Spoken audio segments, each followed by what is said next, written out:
Time when the debate on the use of monosodium glutamate, a flavor enhancer, is gaining momentum, more Nigerians are now paying attention to what makes up their meal. And Temitope Bademosi talks to some women about the use of natural spices and herbs. Food is essential for growth, and how it is prepared is an important factor.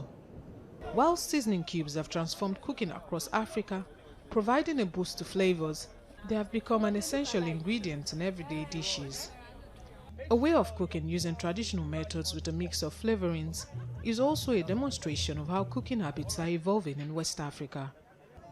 Busy and hectic life schedules have increased the demand for processed food products, but the rapid increase in the health-conscious population has generated a demand for food which consists of low fat, less carbohydrate, low sugar and salt content. Focus on food origin and authenticity is growing, partly due to concerns over health, and advocates are pushing for a return to traditional cooking using local seasonings.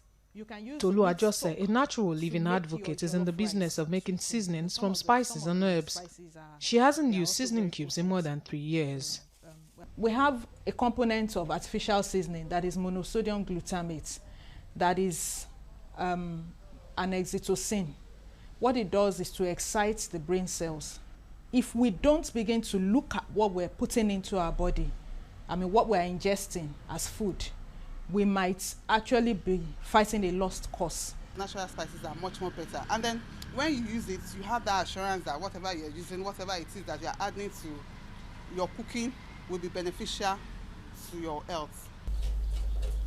Spices in their raw or powdered form serve the same purpose. The beauty of these herbs and spices is when raw or powdered forms serve the same purpose. The beauty of these herbs and spices is when you make do with more than one at a time. The global seasonings market will cross $25 billion by 2025. Many people are gradually taking up natural alternatives to commonly used additives and artificial enhancers, and with these natural alternatives, the taste of meals can be modified.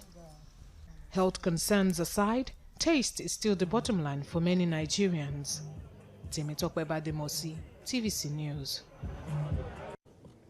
You know, unlike what our director just said now, whether you are the eater or you are the one preparing, you should be more interested in what you're consuming these days or cooking these days. I'm telling you that the point there is, this is really interesting. Nigerians have a lot of natural spices for food that they don't need to import, or all of those other ones. But I think it has to do with a lot of choices. Absolutely. So now you know you have more choices than before.